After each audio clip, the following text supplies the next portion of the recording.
नमस्कार मंडळी. आपल्या एखाद्या जवळच्या मध्ये गेल्या 1 वर्षात काही हलकी पण चिंता वाटावेत तसे बदल दिसले आहेत का? खूप लोक मानतात की वृद्धापकाळात मृत्यू अचानक येतो. पण सत्य हे आहे की शरीर अनेकदा हळूहळू संकेत देऊ लागतो. कधी-कधी महिन्यांपूर्वी किंवा 1 वर्षाआधीच की आता जीवन त्यांच्या शेवटच्या टप्प्याकडे वाटचाल करत आहे. समस्या ही आहे की बहुतेक लोक हे संकेत ओळखू शकत नाहीत. कारण हे सुरुवातीला खूप सामान्य वाटतात. नंतर जेव्हा आठवण होते तेव्हा समजते की सगळे संकेत समोरच होते, पण तेव्हापर्यंत प्रत्येक गोष्टीसाठी खूप उशीर झालेला असतो. ना तयारीची संधी मिळते, ना त्या मौल्यवान आठवणी निर्माण करण्याची.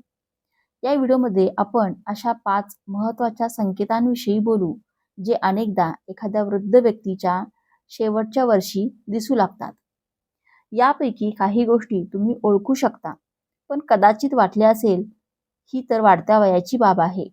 आणि काही असे बदल असतात जे किरकोळ वाटू शकतात, पण प्रत्यक्षात शरीराच्या हळूहळू ढासळत चाललेल्या स्थितीचा पुरावा असतात. जर तुम्ही हे संकेत लवकर ओळखले तर तुमच्या कुटुंबातील वृद्ध व्यक्तींची अधिक चांगली काळजी घेऊ शकता, त्यांच्यासोबत सुंदर क्षण घालवू शकता आणि सर्वात महत्त्वाचे त्यांच्या शेवटच्या वर्षाला आराम, सन्मान आणि शांतीने भरू शकता. व्हिडिओच्या शेवटपर्यंत बघत राहा, कारण हे 5 संकेत तुम्हाला केवळ भावनिकदृष्ट्या नाही तर प्रत्यक्ष व्यवहारातही तयार राहण्याची संधी देतील. जेव्हा तुम्हाला कळेल की काय होत आहे, तेव्हा तुम्ही आश्चर्यचकित किंवा अस्वस्थ होणार नाही आणि आपल्या आप्तेष्टांसोबत उरलेल्या वेळेचा पूर्ण उपयोग करू शकाल. आता सुरू करूया पहिला संकेत, गरजेपेक्षा जास्त आणि अचानक वजन कमी होणे. सर्वात सुरुवातीचा आणि स्पष्ट संकेत म्हणजे अचानक आणि कोणताही विशेष प्रयत्न न करता वजन कमी होणे. सुरुवातीला फक्त एवढेच दिसते की बेल्ट सैल होतो आहे, कपडे लटकायला लागले आहेत किंवा मग अन्न खाण्याची इच्छा होत नाही. कुटुंबही अनेकदा याकडे वृद्ध झाले आहेत एवढं तर होतच म्हणून दुर्लक्ष करतात. पण सत्य हे आहे की कारणाशिवाय वजन कमी होणे कधीही चांगला संकेत नसतो. हे तेव्हा होते जेव्हा शरीर अन्न पूर्णपणे पचवू शकत नाही, प्रथिने व्यवस्थित लागत नाहीत किंवा स्नायू वेगाने कमी होत असतात. वृद्ध होताना स्नायू कमी होणे सामान्य आहे, पण जर हे खूप लवकर होत असेल तर समजून घ्या की शरीरात काहीतरी खोल समस्या आहे. शरीर अन्न व्यवस्थित पचवू शकत नाही किंवा आता प्रथिने तितक्याच प्रकारे लागत नाहीत, ज्यामुळे स्नायूंना हानी पोहोचते. ताकद कमी झाल्यामुळे केवळ चालायला, फिरायला त्रास होत नाही, तर पडण्याचा धोका देखील वाढतो. रोगप्रतिकारक शक्ती कमकुवत होते आणि कोणतेही छोटेसे इन्फेक्शन सहजतेने पकडते. एक अजून कारण म्हणजे खाण्याची इच्छा कमी होणे. खूप सारे वृद्ध व्यक्तींचा स्वाद हळूहळू कमी होतो. अन्न तिथं टेस्टी वाटत नाही, पोट लवकर भरते आणि हळूहळू ते अन्न खाणे बंद करतात आणि खूपच कमी प्रमाणात खातात. हे केवळ मूडची गोष्ट नाही, हे शरीराची एक नैसर्गिक प्रक्रिया आहे. जेव्हा शरीर समजू लागतं की आता बंद होण्याची वेळ येत आहे, तेव्हा मेंदूला भूक लागण्याचे सिग्नलही कमी मिळू लागतात, ज्यामुळे माणूस अधिक कमकुवत आणि सुस्त होत जातो. या व्यतिरिक्त इतर आजारांचाही प्रभाव असतो. Cancer, heart failure, kidney disease सारख्या समस्या हे सगळे वजन घटण्याचे कारण बनतात आणि अनेकदा खरे आजारपण वाढल्यावर लक्षणे दिसू लागतात. कधी-कधी नैराश्य, स्मरणशक्ती कमी होणे देखील खाण्याची इच्छा संपवते, ज्यामुळे स्थिती आणखीनच खराब होत जाते. काही कुटुंब आपल्याला वाटते त्यापेक्षा अधिक खाऊ घालण्याचा प्रयत्न करतात. आवडते अन्नपदार्थ किंवा प्रोटीन शेक्स देतात. पण जर वजन तरीही कमी होऊ लागले तर समजून घ्या की आता हे केवळ खाण्याच्या कमतरतेमुळे नाही, हे शरीराच्या आत चाललेला खोल बदल आहे. अशा वेळी जबरदस्तीने खाणे घालण्यापेक्षा अधिक आवश्यक आहे आरामदायक, मऊ आणि सहज पचणाऱ्या गोष्टी देणे आणि शरीराला हायड्रेट ठेवणे. जर तुम्हाला एखाद्या वृद्ध व्यक्तीचे वजन अचानक कमी होताना दिसले, ते कमकुवत वाटू लागले किंवा त्यांची हालचाल कमी झाली, तर याकडे दुर्लक्ष करू नका. हा शरीराचा एक सरळ साधा संदेश आहे. या संदेशाला समजून घेणे आणि वेळेत तयारी करणे तुमच्यासाठी आणि त्यांच्यासाठी खूप उपयोगी ठरेल. नंबर 2, आता बोलूया दुसऱ्या संकेताबद्दल, खूप जास्त थकवा आणि अशक्तपणा. अनेकदा शेवटच्या वर्षात जो सर्वात स्पष्ट बदल दिसतो तो म्हणजे एक खोल आणि सतत राहणारा थकवा, जो विश्रांती घेऊन किंवा झोपूनही ठीक होत आहे. हे असं नाही की दिवसभर काम केल्यानंतर सौम्य थकवा होतो. हा थकवा आहे ज्यात लहान लहान कामं सुद्धा खूप जड वाटू लागतात. पलंगावरून उठणं कठीण वाटू लागतं. खोलीत चालत जाणं हे खूप मोठं काम वाटतं. रोजच्या लहान-सहान गोष्टी जसं जेवण बनवणं, कपडे घालणं किंवा कोणाशी बोलणं सुद्धा खूप थकवणाऱ्या वाटतात. हे फक्त वाढत्या वयाचा परिणाम नाही. हे याचे संकेत आहेत की शरीर आता आपली शिल्लक असलेली ऊर्जा वाचवून ठेवू लागली. जसजसं अवयवांचे कार्य हळूहळू कमी होतं, तसतसं शरीर फक्त आवश्यक गोष्टीवरच शक्ती खर्च करतं. हृदय तितक्या शक्तीने रक्त पंप करत नाही. रक्ताभिसरण कमकुवत होतं आणि स्नायूंमध्ये पूर्वी इतकी ताकद किंवा ऑक्सिजन पोहोचत नाही. म्हणूनच शेवटच्या महिन्यांमध्ये बहुतेक वृद्ध लोक खूप अशक्त, डगमगणारे आणि सुस्त होतात. एक अजून कारण म्हणजे शरीराचा मेटाबॉलिझम हळूहळू मंद होणं. शरीराशी संबंधित प्रत्येक क्रिया कमकुवत होऊ लागते आणि जी ताकद होती ती वाचवून ठेवू लागते. म्हणूनच अनेक वृद्ध लोक दिवसातून अनेक वेळा झोपू लागतात, जास्त झोप घेऊ लागतात आणि उशिरापर्यंत जागे राहू शकत नाही. काही लोकांमध्ये अचानक सगळी ऊर्जा संपून जाते. कधी ते ठीक असतात, तर पुढच्या क्षणी थकून शांत होतात. सर्वात दुःखद गोष्ट ही आहे की या थकव्याचा वाईट परिणाम त्यांच्या भावना आणि आत्मविश्वासावरही होतो. जे लोक स्वतःवर खूप विश्वास ठेवत होते, ज्यांना स्वतःचे काम स्वतः करायला आवडत होते, ते आता स्वतःला असहाय्य आणि लज्जास्पद वाटू लागतात की आता पूर्वीसारखं काही करता येत नाही. ते कुटुंबातील संवादातून किंवा मित्राच्या गप्पांमधून दूर होऊ लागतात. छंद सोडून देतात. असं नाही की त्यांना इच्छा नाही, पण म्हणून की आता त्यांच्याकडे ती ऊर्जा शिल्लक राहिलेलीच नाही. अशा वेळी असं देखील पाहिलं गेलं आहे की जेव्हा कोणी वारंवार एकटं बसू लागतं, प्रयत्नच करत नाही, तेव्हा परिस्थिती अधिक वेगाने बिघडते. कुटुंबासाठी हे पाहणं खूप कठीण असतं की त्यांचा एखादा आपला जो इतका ॲक्टिव्ह होता, आता झोपलेला, शांत किंवा गुमसुम वाटतो. अनेकदा लोक विचार करतात की कदाचित हे आळशी झाले आहेत, त्यांना थोडंसं काही करायला नको. पण वास्तव्य हे आहे की जितकं तुम्ही त्यांना पुश कराल, तितकंच ते थकवा अनुभवतील. यावेळेस सगळ्यात महत्त्वाचं काय आहे, त्यांच्या मर्यादा समजून घेणे. त्यांना जितकं हवं आहे तितकं विश्रांती घेऊ द्यावं आणि त्यांना जितकं शक्य आहे तितकं आरामदायक वातावरण द्यावं. जर तुम्हाला सतत खोल थकवा दिसत असेल, जो विश्रांती घेतल्यानंतरही कमी होत नसेल, तर समजून घ्या की शरीर एका मोठ्या टप्प्यातून जात आहे. आता वेळ आहे की संवादाचा आनंद घ्या, शांती आणि समाधानाचे क्षण निर्माण करा आणि त्यांना कोणतीही अपेक्षा न ठेवता साथ द्या. शेवटी सगळ्यात मोठी गोष्ट ही आहे, हे नाही की ते किती करू शकत आहेत, तर हे आहे की त्यांना प्रेम, समज आणि शांती मिळत आहे. जर तुम्ही अजूनही हा व्हिडिओ पाहत असाल आणि तुम्हाला या गोष्टी उपयुक्त वाटत असतील, तर खाली कमेंटमध्ये माहिती उपयुक्त आहे असे लिहा. ज्यामुळे मला कळेल की तुम्ही इथपर्यंत पोहोचलात. आणि जर अजूनही चॅनेल सबस्क्राईब केलं नसेल, तर लवकर करा आणि बेल आयकॉन दाबा, जेणेकरून नवीन व्हिडिओ तुम्हाला सर्वात आधी मिळतील. तुमचं समर्थन आम्हाला असे चांगले कंटेंट बनवण्यासाठी प्रेरणा देतं. नंबर 3, चला आता तिसऱ्या संकेताकडे जाऊया, म्हणजे स्मरणशक्ती कमी होणं आणि वर्तनामध्ये बदल हो. आता तिसरा संकेत आहे स्मरणशक्ती कमकुवत होणं किंवा स्वतःमध्येच गुंतून जाणं.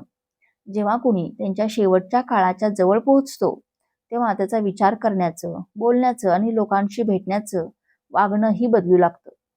जेव्हा कोणी माणूस खूप तेजस्वी मेंदूचा किंवा संभाषणात पुढे असतो, तो आता लहान लहान गोष्टी विसरू लागतो, संभाषणात मागे पडतो किंवा कधी-कधी आपल्या घरपरिवारामध्येच गोंधळलेला वाटतो. अनेकदा ते एकच गोष्ट वारंवार बोलू लागतात, नाव विसरतात किंवा तारखा वगैरे लक्षात ठेवू शकत नाहीत. जरी पूर्वी त्यांना स्मरणशक्तीची कोणतीही अडचण नव्हती.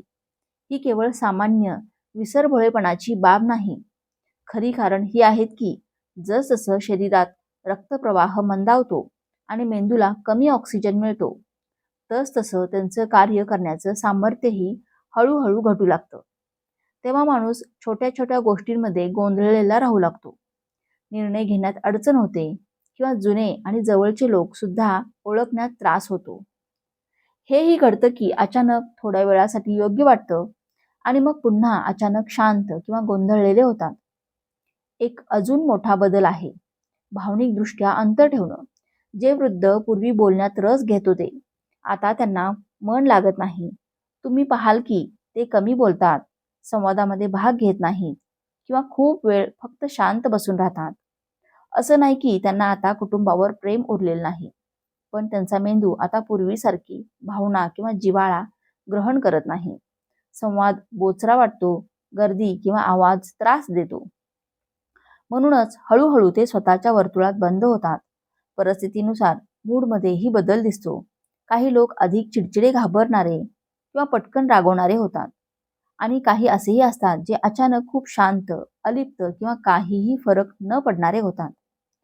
हे कोणतंही व्यक्तिमत्व बदल नाही, तर मेंदू शरीरासोबत टप्प्यानुसार हळूहळू कार्य करायचं थांबवत आहे. कुटुंबासाठी हा काळ अत्यंत कठीण असतो.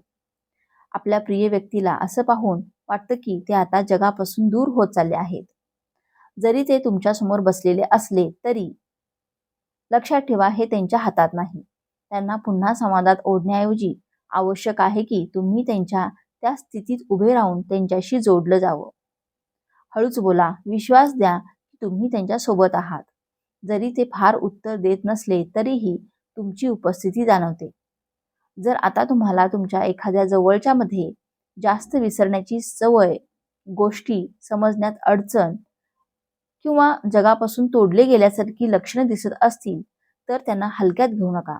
हे शरीर आणि मेंदूच्या शेवटच्या प्रवासाची तयारी दर्शवणारे संकेत आहेत. नंबर 4, आता बोलूया या चौथ्या संकेताबद्दल. वारंवार इन्फेक्शन होणं आणि जखम लवकर न भरणं. चौथा संकेत आहे. वारंवार इन्फेक्शन होणं आणि जखमांचं हळूहळू भरणं. जसजसं शरीर बंद होण्याच्या दिशेने जातं, तसतसे सर्वात स्पष्टपणे दिसणाऱ्या बदलांपैकी एक म्हणजे रोगप्रतिकारक शक्तीच कमजोर होणं. तुम्ही लक्षात घेतलं असेल की जे वृद्ध पूर्वी सहज आजारी पडत नव्हते, त्यांना आता प्रत्येक लहान मोठ्या सर्दी, ताप किंवा इन्फेक्शनसाठी लगेच त्रास होतो. सौम्य खोकला, थंडी किंवा किरकोळ जखम सुद्धा खूप वेळाने बरी होते किंवा लगेच परत होते. पूर्वी ज्याकडे दुर्लक्ष केलं जायचं, आता तीच मोठी अडचण बनते. याचा अर्थ असा नाही की सगळं अचानक घडत आहे. प्रत्यक्षात हे शरीराच्या अशक्तपणाचे लक्षण आहे, जे आता स्वतःला लवकर बरे करू शकत नाही. सर्वात मोठी अडचण असते वारंवार इन्फेक्शन, निमोनिया, युरिन इन्फेक्शन, त्वचेच्या समस्या, तोंडातल्या जखमा या सगळ्या वाढतात कारण इम्युनिटी सिस्टीम जास्त कार्य करू शकत नाही.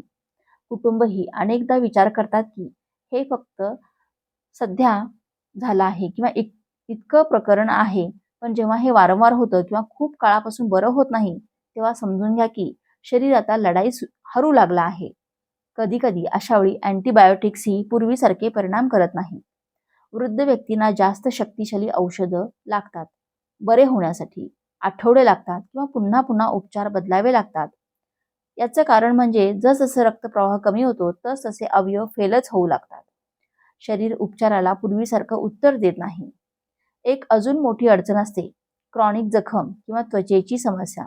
जर थोडासा कट भरून येण्यासाठी खूप वेळ घेत असेल, वारंवार रक्त येत असेल किंवा जखम पुन्हा उघडत असेल, तर याचा अर्थ शरीरामध्ये राग आणि पोषण द्रव्य योग्य प्रकारे योग्य ठिकाणी पोहोचू शकत नाही. पलंगावर राहणाऱ्या वृद्धांना बेड सोर किंवा प्रेशर सोरचा मोठा धोका असतो, जो इन्फेक्शनमध्ये बदलू शकतो. सर्वात जास्त चिंता वाटण्यासारखी गोष्ट ही आहे की शेवटच्या वेळेत इन्फेक्शनची लक्षणं ही सामान्य लोकांप्रमाणे दिसत नाहीत. तापाऐवजी वृद्ध थकलेले वाटू लागतात, जास्त गोंधळलेले किंवा कारण नसताना अशक्त वाटू लागतात किंवा अन्न पाणी घेणं सोडून देतात. कुटुंबाला वाटतं की कदाचित हे वयाचा परिणाम आहे, पण हे इन्फेक्शनची पहिली चेतावणी असते. अशा वेळी लवकर ओळखणे खूप उपयोगी पडते, जेणेकरून शरीराला शक्य तितका सुकून आणि काळजी देता येईल. कुटुंबासाठी वारंवार इन्फेक्शन होणं पाहणं खूप अवघड असतं. अशा वेळी अनेक लोक प्रयत्न करतात की प्रत्येक वेळी हॉस्पिटल किंवा औषधांनी आजार पूर्णपणे बरा करावा. पण अनेकदा केवळ इन्फेक्शनशी लढा देण्याचा प्रयत्न कमी करून विश्रांती, त्वचा स्वच्छ ठेवणे, पाणी पाजत राहणे आणि ताण कमी करणे एवढं करणं अधिक योग्य असतं.